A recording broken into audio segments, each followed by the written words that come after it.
Once എന്ന thriller സീരീസിന്റെ 4ാമത്തെ എപ്പിസോഡിലേക്ക് പോകാം. കഴിഞ്ഞ എപ്പിസോഡിൽ മായ ലില്ലിയുടെ കരച്ചിൽ കേട്ട് എഴുന്നേൽക്കുന്നു. അവൾ തന്റെ തോക്കെടുത്ത് വീട്ടിൽ ആരാണ് കയറിയെന്ന് അറിയാൻ അങ്ങോട്ടേക്ക് ചെല്ലുന്നു. പക്ഷേ അത് ഷെയ്നായിരുന്നു. ഉറക്കത്തിൽ ദുസ്വപ്നം കണ്ട മായ അലറുന്നത് കേട്ട് ലില്ലി പേടിച്ച് സോഫയുടെ പുറകിൽ ഒളിച്ചിരിക്കുകയായിരുന്നു. ഷെയ്ൻ പുറത്തു വന്ന് കഥയിൽ ഒരുപാട് നേരം തട്ടി. പിന്നെ ലില്ലി കരയുന്നതും മായ ഒച്ചെടുക്കുന്നതും കേട്ട് അവൻ അകത്തേക്ക് കയറുകയായിരുന്നു. എന്തായാലും മായയ്ക്ക് സമാധാനമായി. അവൾ ലില്ലിയെ ആശ്വസിപ്പിക്കുന്നു.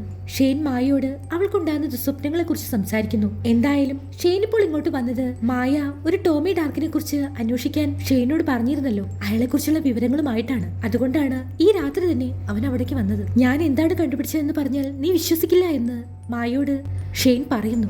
ഈ ടോമി ഡാർക്ക് പണ്ട് ജോയുടെ ചേട്ടനായ ആൻഡ്രൂ മരിക്കുന്ന ദിവസം അവരൊരു യാച്ചിൽ യാത്ര ചെയ്യുകയായിരുന്നല്ലോ. അതിന്റെ ക്യാപ്റ്റൻ ആയിരുന്നു ഈ ടോമി ഡാർക്ക്. അങ്ങനെയെങ്കിൽ ബർക്കറ്റ് ഫാമിലിക്കും ടോമി ഡാർക്കിനും നല്ല ബന്ധമുണ്ട്. ഇത് മായയ്ക്ക് പുതിയ അറിവായിരുന്നു. ഈ ടോമി ഡാർക്കിന്റെ സ്റ്റേറ്റ്മെന്റ് വെച്ച് ആൻഡ്രൂ എന്ന് മരിക്കുന്നത് വെള്ളത്തിലേക്ക് തെന്നി വീണിട്ടാണെന്നാണ്. പക്ഷേ ഒരു സൂയിസൈഡ് എങ്ങനെ ആക്സിഡന്റ് ആയിട്ട് റിപ്പോർട്ട് ചെയ്തു എന്ന് അവൾ ചോദിക്കുന്നു. ഇനി പണം ഉപയോഗിച്ച് ബർക്കറ്റ് ഫാമിലി അങ്ങനെ ചെയ്തതായിരിക്കുമോ എന്ന് അവൾക്ക് സംശയം വരുന്നു. അടുത്ത സീൻ ആബി അലക്സാണ്ടറെ മുമ്പിൽ നിൽക്കുകയാണ്. നിങ്ങൾക്ക് എങ്ങനെയാണ് എന്റെ അമ്മയെ പരിചയമെന്ന് അവൾ ചോദിക്കുന്നു. അലക്സാണ്ടർ ആകെ നെർവസ് ആണ്. ഒരു 20 വർഷം മുമ്പ് ക്ലേറും മായയും ഒരു ട്രിപ്പ് പോയിരിക്കുകയായിരുന്നു. അവിടെ വെച്ചാണ് അലക്സാണ്ടറിനെ ക്ലേറി ആദ്യമായി കാണുന്നത്. പിന്നീട് അവർ തമ്മിൽ ഇഷ്ടത്തിലുമായി. പക്ഷെ തിരിച്ചു വന്നപ്പോൾ ക്ലേറി താനുമായി ബ്രോക്കപ്പ് ആയി എന്ന് അയാൾ പറയുന്നു. തനിക്ക് അവളെ വിവാഹം കഴിക്കാനായിരുന്നു ആഗ്രഹം. എന്തുകൊണ്ടോ ക്ലേറി അതിന് സമ്മതിച്ചില്ല. എന്തായാലും താൻ ഇവിടുന്ന് പോയി എന്ന് അലക്സാണ്ടർ പറയുന്നു. പിന്നീട് ഒരിക്കലും താൻ ക്ലേറിയെ കണ്ടിട്ടില്ല. കുറച്ചു നാൾ മുമ്പ് ഫേസ്ബുക്ക് വഴി ഒന്ന് അവളെ കാണണമെന്ന് തോന്നി. പക്ഷേ അവൾ എന്നെ ബ്ലോക്ക് ചെയ്തു. പിന്നീട് അവൾ മരിച്ച വിവരം ഞാൻ ന്യൂസിലൂടെ അറിയുകയായിരുന്നു. ഞാൻ ആകെ ഞെട്ടിപ്പോയി. അതുകൊണ്ടാണ് ഞാൻ കല്ലറയിൽ കൊണ്ടുപോയി ആ പൂക്കളും നോട്ടും വെച്ചത്. പക്ഷേ അതത്രയ്ക്ക് അങ്ങോട്ട് വിശ്വസിക്കാൻ ആബി തയ്യാറാകുന്നില്ല. നിങ്ങൾ 1 വർഷം മുമ്പേ ഇങ്ങോട്ട് മാറി വന്നതെന്ന് അവൾ ചോദിക്കുന്നു. അപ്പോഴാണല്ലോ അവളുടെ അമ്മ കൊല്ലപ്പെട്ടത്. അത് കംപ്ലീറ്റ് കോയിൻസിഡൻസ് ആണെന്ന് അയാൾ പറയുന്നു. ആ കുഞ്ഞിനെ അമ്മ എന്താണ് ചെയ്തതെന്ന് ആബി ചോദിക്കുന്നു. ഏതു കുഞ്ഞെന്ന് അലക്സാണ്ടർ തിരിച്ചു ചോദിക്കുന്നു. അവൾ അമ്മയുടെ ആ ഫോട്ടോ എടുത്ത് കാണിച്ചു കൊടുക്കുന്നു. പക്ഷേ അലക്സാണ്ടറിന് അത് എന്താണെന്ന് മനസ്സിലാകുന്നില്ല. അയാൾക്കാക്കി സംശയമാകുന്നു. അപ്പോഴാണ് ആബിക്ക് അലക്സാണ്ടറിന് ആ കുഞ്ഞിനെ കുറിച്ച് ഒന്നും അറിയില്ലെന്ന് മനസ്സിലായത്. അവൾ പെട്ടെന്ന് അവിടുന്ന് പോകാൻ നോക്കുന്നു. അയാൾ അവളെ തടയുന്നുണ്ട്. പക്ഷേ അവൾ അവിടുന്ന് പോകുന്നു. അയാൾ ആകെ സംശയത്തോടെ അവളെ നോക്കി നിൽക്കുന്നു. അപ്പൊ ക്ലേറിയിൽ തനിക്ക് ആ കുഞ്ഞുള്ള കാര്യം അയാൾക്ക് അറിയില്ല.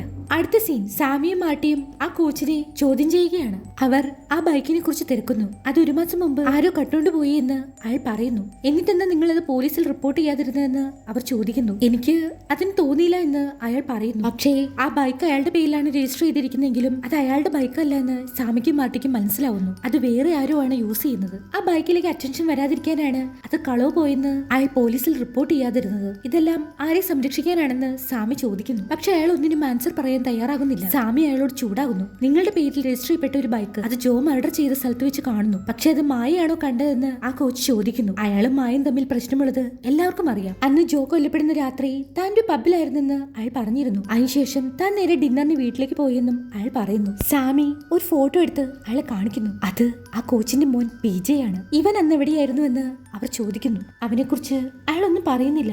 സാമി ഓഫീസ് വിട്ട് പുറത്തേക്ക് ഇറങ്ങുന്ന സമയം. അപ്പോഴാണ് സാമി ഒരു കാഴ്ച കാണുന്നത്. ബർക്കറ്റ് കമ്പനിയോട് ഒരു കാറിൽ കയറി ആ കോച്ച് പോകുന്നുണ്ട്. അയാൾക്കും ബർക്കറ്റ് കമ്പനിക്കും തമ്മിൽ എന്താണ് ബന്ധം? ആ കാറിനെ പിന്തുടരാൻ സാമി തീരുമാനിച്ചു. മാട്ടിയെ വിളിച്ചറിയിച്ച് ആ കാറിനെ സാമി പിന്തുടർന്നു പോവുകയാണ്.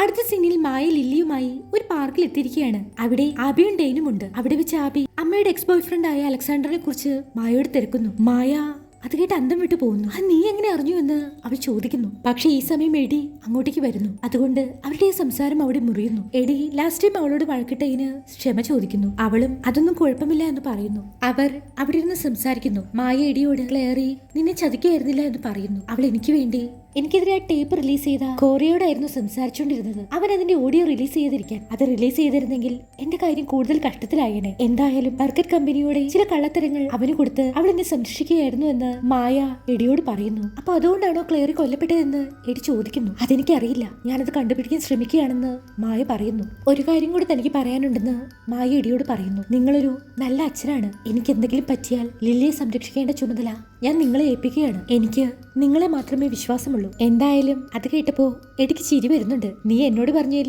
ഏറ്റവും നല്ല വാക്കുകളാണല്ലോ ഇതെന്ന് അയാൾ അവളോട് പറയുന്നു. സാമി ആ കോച്ചിനെ ഫോളോ ചെയ്ത് സ്പോർട്സ് ക്ലബിൽ എത്തുന്നു. ആ കോച്ച് ആ ഗ്രൗണ്ടിൽ തന്നെയുള്ള ഒരു സ്റ്റോറേജ് റൂമിൽ എത്തുന്നു. അയാളെ തുറക്കുന്നുണ്ട്. സാമി ആ സ്റ്റോറേജ് റൂമിന്റെ പുറത്തെത്തുന്നു. എന്നിട്ടൊരു ജനാലയിലൂടെ അയാളെ നോക്കുന്നുണ്ട്.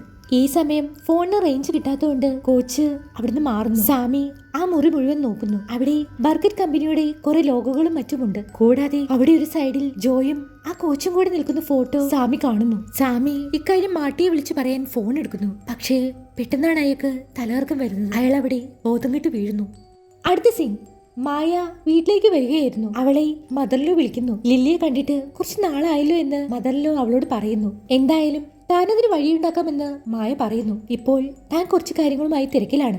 അവൾ വീട്ടിലെത്തിയപ്പോൾ ഒരു ഡോക്ടർ അവിടെ നിൽക്കുന്നു. അവൾക്ക് പരിചയമുള്ള ആളാണ്. ഷെയ്നാണ് അയാളെ അങ്ങോട്ടേക്ക് പറഞ്ഞു വിട്ടിരിക്കുന്നത്. അവളുടെ നൈറ്റ് മെയർസ് ഒക്കെ ഷെയ്ന് നല്ലപോലെ അറിയാമല്ലോ. അതിന് കൗൺസിലിംഗ് കൊടുക്കാനാണ് ആ ഡോക്ടറെ ഷെയ്ൻ ഇങ്ങോട്ടേക്ക് അയച്ചിരിക്കുന്നത്. പക്ഷേ മായക്ക് ഇതിൽ വലിയ താല്പര്യമില്ല. എന്തായാലും ഡോക്ടറെ അവൾ അകത്ത് കയറ്റിയിരുത്തുന്നു. ഒരു 4 സെഷൻസ് കൊണ്ട് എല്ലാ പ്രശ്നങ്ങളും മാറ്റിയെടുക്കാമെന്ന് ഡോക്ടർ അവൾക്ക് ഉറപ്പ് കൊടുക്കുന്നു. മനസ്സിലാമെന്നോടെ അവൾ ഫസ്റ്റ് സെഷന് ഇരുന്നു കൊടുക്കുന്നു. ഈ സമയം അവൾക്കൊരു കോൾ വരുന്നുണ്ട്. അത് ആ ടോമി ഡാർക്കിന്റെ വൈഫാണ്.